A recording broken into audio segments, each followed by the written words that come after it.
What's going on YouTube? It's James Prigioni coming to you live from Jersey. You may have noticed from the thumbnail that some of my chickens, they're actually starting to lose some of their feathers. And you might be wondering why. Today, that's what I'm going to talk about. Let's go. Some of you may be new to the channel, so I wanted to let you know. I live in Zone 6B in a suburban setting. And because I live in Zone 6B, the temperatures get down below 0 degrees in the wintertime, so it gets real cold. As a result of that, I have a heavy breed of chickens. These chickens tend to be larger and do a lot better in the cold. I've got them right over here. Sometimes I call them over, just shaking the feed and calling them over, and they'll just come get some of the feed. It works best when they're hungry. It draws them over even easier. There's a few of them coming now. Forrest, you can see she's losing some feathers. If you don't already have chickens, it'd be good to take a step back, look at your system, and find out where you can plug the chickens in, so that the system takes care of the chickens and the chickens take care of the system, and so that they also serve multiple functions within your system. All the attributes, the behaviors, the products of the chickens should all be accounted for and used within the system. This way there's no waste. That waste would just be pollution, and pollution is just an unused resource. What you want to do is have the chickens support the food forest or the system, and have your systems support the chickens. So for instance, in the food forest here, any of the food that I can't eat, anything that's not edible, or anything extra goes over to the chickens. The chickens then take those extra vegetable scraps or whatever they are, eat that, and convert it into eggs. So I'm taking something that could have been a waste, where some people could possibly, cart it off their property and throw out. I'm sending that over to the chickens. They're converting it into eggs for me, but that's not the only thing they're doing. They're also taking that food, digesting it, and then producing antibiotic-free, really nutrient-dense, beautiful manure. Then I leave that in the chicken pen, let them scratch and mix everything together. And in time, that all just turns into really beautiful compost, really beautiful soil. That soil then goes back into my food forest. So we've got a cycle here where everything's working together, where one thing is supporting the other thing.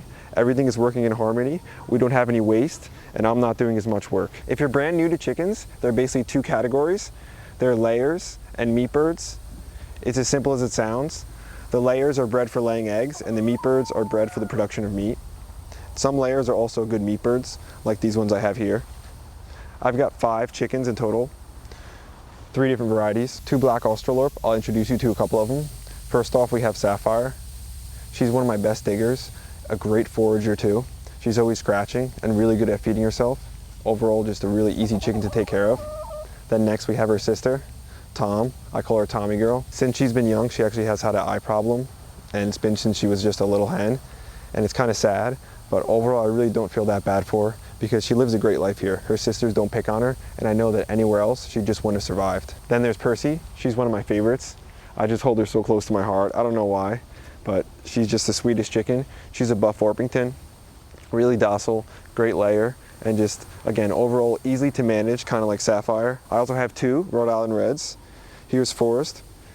She used to be a runt when she was younger, but now she's one of the leaders. She's really tough, and she doesn't take anything from anyone. She's one of the ones that gets into scraps with Tuck and isn't afraid to just stand up to him. She doesn't back down to anyone. Then I have Savannah. She's also a Rhode Island Red. I call her like the mother because she's gone broody twice on me already. So what's going on? Why are some of my chickens losing their feathers? Why do the Rhode Island Reds look like they're unhealthy? Well, it's actually just a natural process called molting.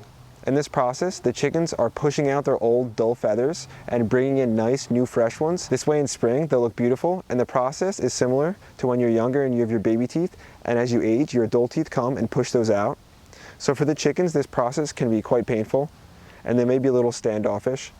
So make sure you give them their space and provide them with whatever they need.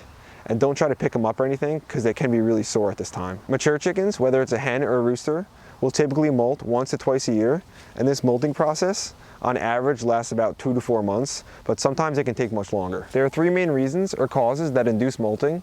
The first one is from exhaustion or from the chickens being sick. The second one is due to a reduction in light. Usually as the days get shorter in the fall and winter, that can induce some of the molting as well. And the third reason is because their laying cycle is essentially over. This usually lasts from spring, when the days start to get longer, up until their molting process, which is usually around fall or winter. But the timing of the molting process can be a little different depending on when your hens started laying. It's so obvious, even at first glance, that Forrest and Savannah, they just don't look well. And that's typical during the molting process. They may look a little unhealthy, they may lose a little weight, but you want to keep a watchful eye on them. Make sure there's nothing wrong with them. And during this process, when they're producing all these new feathers, they're going to need some protein because the feathers are about 85% protein, and their egg production, that's going to slow down a little bit too because they need some protein to produce those eggs. So they're going to store up all the protein that they have, use that and focus it on producing those feathers. And it's good if you can provide them with dark leafy greens.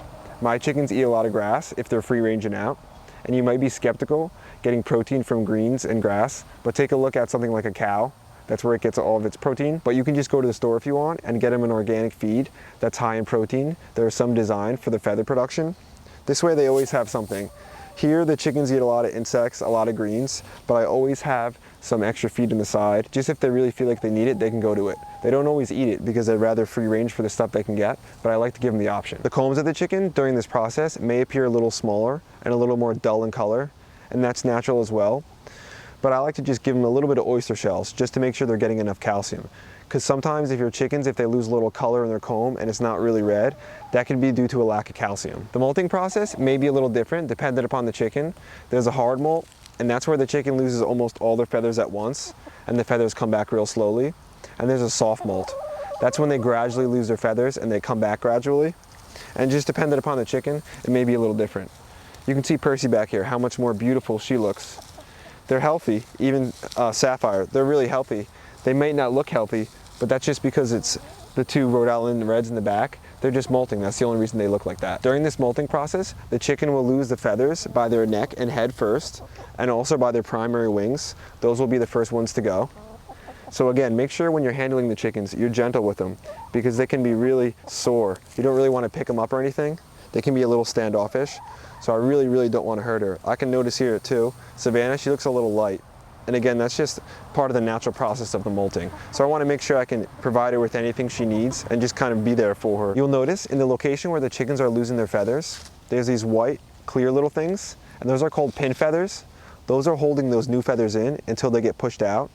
And those are really sore for the chickens, so be careful not to touch those unless you really have to. So if your chickens are losing their feathers, there are a few things you want to look for, a few signs or takeaways. The first one is the time of year. If it's during fall or heading towards the winter time, then it might be molting. Another one is, if those chickens are losing the feathers in the location that they are, there should be pin feathers pushing through.